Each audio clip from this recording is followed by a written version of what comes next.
I can't impress upon the people watching this video just how severe and damaging this drought has been.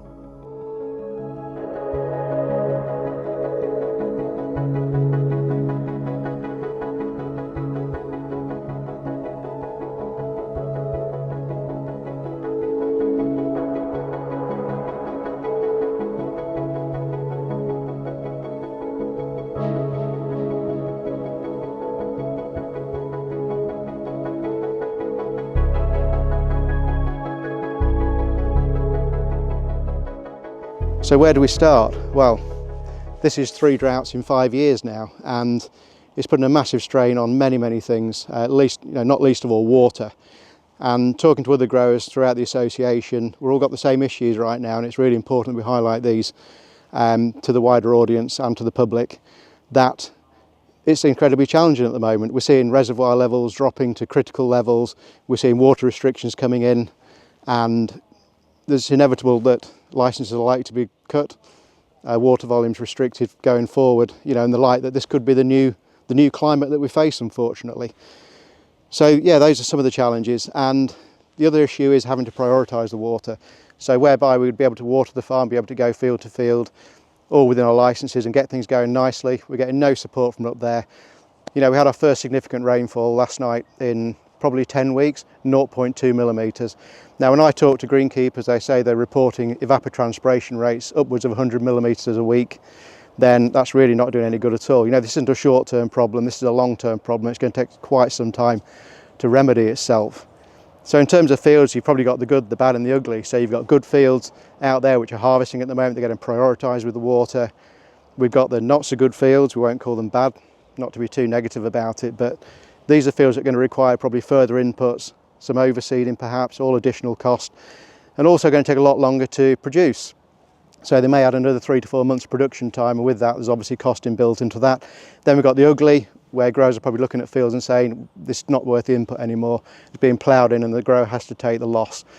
It's a sad scene, a sad scenario, but that's where we're at the moment. And this isn't a doom and gloom video, this is reality, and like I say, it's affecting the wider area, and it can take some significant rainfall to put this right. I'm Harry Seal, Group Farms Manager here at Harrowden Turf. We're here at our Feltwell site in Norfolk. As you can see, drought is affecting the crop severely, with water restrictions in place for irrigation. We're now solely reliant on reservoir water, with decisions having to be made whether we leave production turf and making sure harvest fields are ready. Turf off-site where no reservoir water is available has had to be left without any irrigation. The cost of this will be huge, as overseeding will have to take place, as a lot of this turf should have been mown and in full swing of being irrigated, mown, fertilised, sprayed, all ready for next spring production. We've had just 5 millimetres of rain since the 18th of June, and with restrictions in place from river water since then, the reservoir is now getting down to critical levels. The autumn window for sowing could be shorter than ever. This will be a knock-on effect of spring sowings also struggling. Next year, the industry may find a pinch point, as turf that's been drilled all throughout this year will not be available. So we'll just take a little walk through these beautiful gardens here and these amazing sculptures that are in the sculpture exhibition at the moment, and take a closer look at the lawn here at Doddington. And if we just go down, this would be very typical at the moment of a UK lawn. So like I say, gone beyond dry now and gone to almost a Ryvita biscuit crispiness. Now this is not going to recover in 5 minutes. If we dig down in here, which we probably couldn't at the moment because it'd be rock hard, you probably find there's no moisture until you're down to 10 inches to a foot deep. So that's going to take some re-wetting again. Of course there are survivors, there's the odd weed. Things like dandelions have incredibly deep tap roots like this, and a little bit of yarrow, which traditionally is a very drought tolerant weed. But these are all things I'm sure they'll control. But until we get some rain, this isn't coming back. Hi, I'm Stephen Edwards, Joint Managing Director of Interturf. We're based in East Yorkshire, where I'm stood today. As you can see, on a very brown field. This is the effect, right here is the effect of the very serious drought we're in at the moment. It's heartbreaking to see a field that we spent so much time and money, effort and love on turn to a brown mess that we don't know when it might come back. For most people, for the general public, they see brown lawns and brown grass verges, etc. But it's more than the appearance for a turf grower. the effects are quite devastating when we're in a period of 2 months and counting with no rainfall, way less than the average, in significant drought conditions. So for a turf grower, that means a number of things. First of all, no sales, because nobody wants to lay turf and not be able to water it, albeit there is a 28-day exemption on temporary use bans on some water authorities on freshly laid turf. But there's also a crop problem in terms of the growth of the plants within the turf grass sward. The sward's the green or the brown bit in this case here, and it puts our planning back. So next year there's a potential we won't have a lot of turf in the industry to sell in the market. There could be a high demand, which could be a good thing, but most turf growers will need to get to that point, and getting to that point is the challenge. The other problem we have with the growth of the crop is the lack of rooting, and a turf grass product relies very heavily on the root mat underneath the sward to hold it together upon harvesting.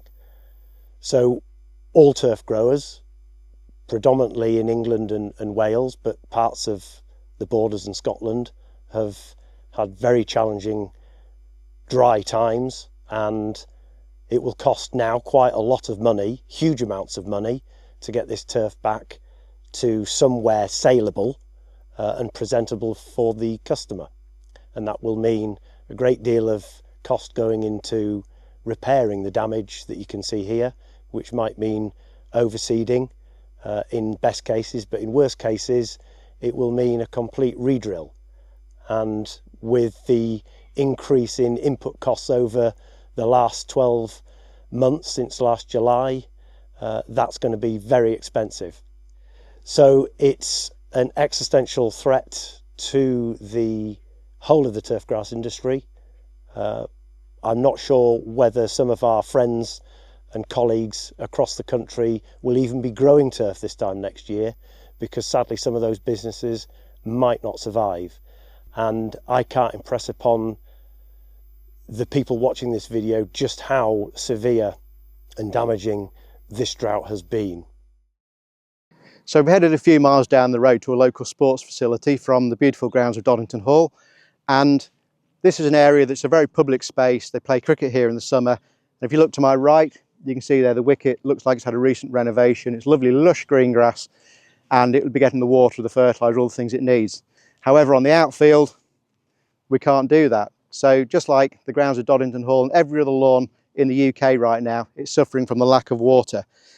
So whereas this is cricket all summer, it's now been lined out ready for football, and this is what football is going to be like at grassroots level this year. Quite a contrast to the high-end stadiums that we see on the television, I'm sure you'll agree.